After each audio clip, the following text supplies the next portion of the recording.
Hi there. I'm Dr. Moss David Posner, and this is the third in a series of Organized Stalking Survival, so Part 3. Rick Pinheiro, who usually is with me, had to leave early, unfortunately, and he regrets that, I'm sure. But we want to go ahead and make sure that we have a tape out for you folks so that you know we didn't forget you.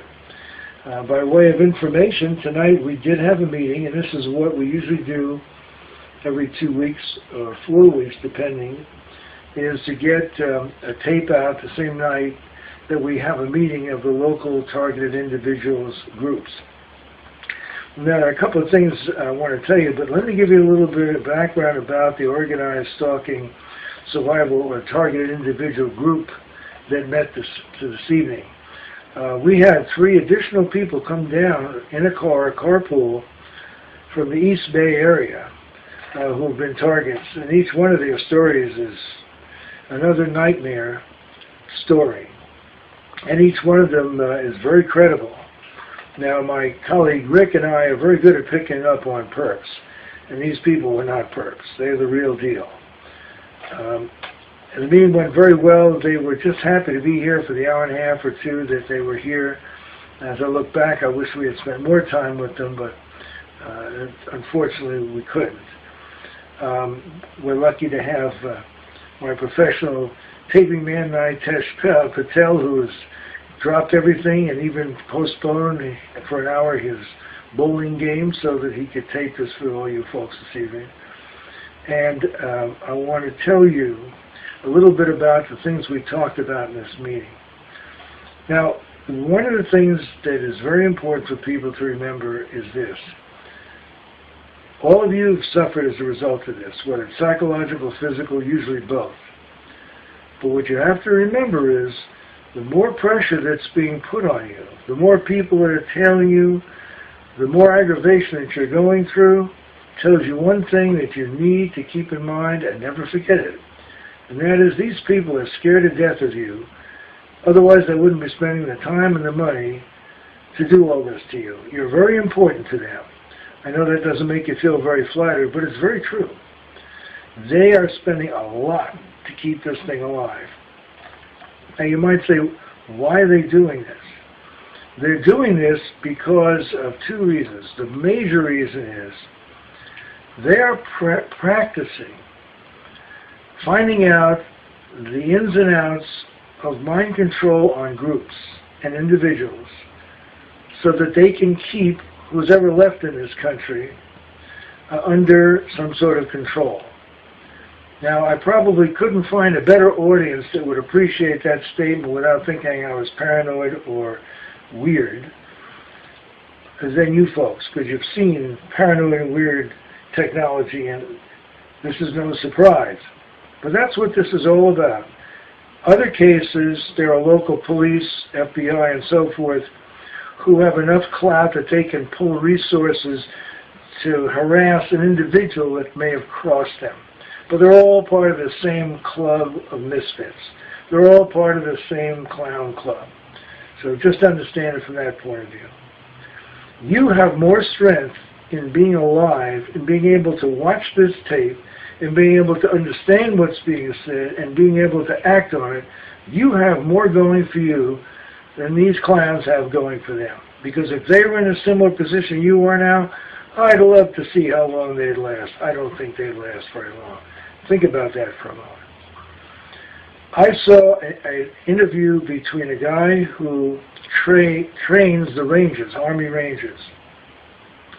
And it was a documentary on TV.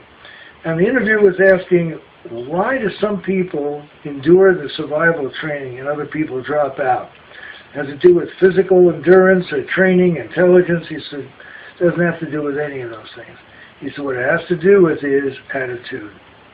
If people can convince themselves that they can endure, and they keep talking to themselves, they call it self-talk. Come on, you can do it. Come on, you can do it. It makes all the difference in the world. I could say a lot more about that, and I will in the future. But I just want to give you a little bit of a pep talk here because you deserve it and you need it. We survive. That's what the name of this tape is, Organized Stalking Survival. We survive by the positive attitude, no matter what's happening. You can't make them go away, but if you're going to make them go away or lay off, ironically enough, the only way you're going to do that is not by giving in and saying, okay, I'll be good. That just encourages these clowns even more. You do it by saying, you know what, bring it on. I don't care. I ain't stopping. Because the more that you resist the temptation to give in, the harder it is for them. It's going to make it harder on them and easier on you, believe it or not. Easy for me to say, although I've been involved myself, so I think I'm qualified to comment. But I haven't been hit as hard as some of you. The other thing I want to tell you is be very suspicious of people you don't know. You can drive yourself crazy. There are things to look for. I'll be very honest with you. I am extremely suspicious of each and every online stalking or harassment group that exists.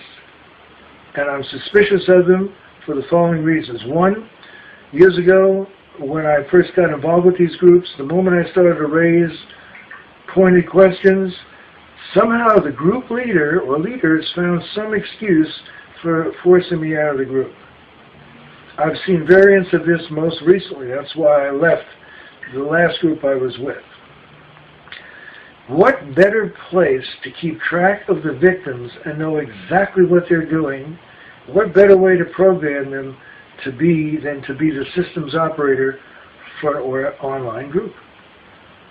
That's where they get their information, and that's where they program you. The other thing about these online groups, they are very good at letting all kinds of garbage information in. You see these discussion threads. If you weren't schizophrenic before you started to read them, you will after, because they talk about everything under the sun and so forth, and it only aggravates the disorganization of the thinking of the people who are in the group. Third thing is, what they should be doing is showing you how to survive, not just, oh, that's a terrible thing. Well, you might try that shield, and I don't know about that. Well, what do you think? Nonsense. They should be giving you an online manual, how to survive government harassment. And we're getting together something like that for you guys. The important thing is, do not give in. Develop a routine every day, however crazy it may sound. Go to bed at the same time. If you can't close your eyes and you don't fall asleep, get up, get a glass of warm milk, go back to bed. If you don't fall asleep in 30 minutes, get up again. In other words, follow routine. Even if you can't force yourself to do something during it, but follow a routine. Next, take notes on everything. Take notes on everything, write everything down. Carry a smartphone. If somebody gives you a hard time, you're not sure, just hold it up, punch the thing, and see what happens. Because one thing these people are scared to death about is exposure.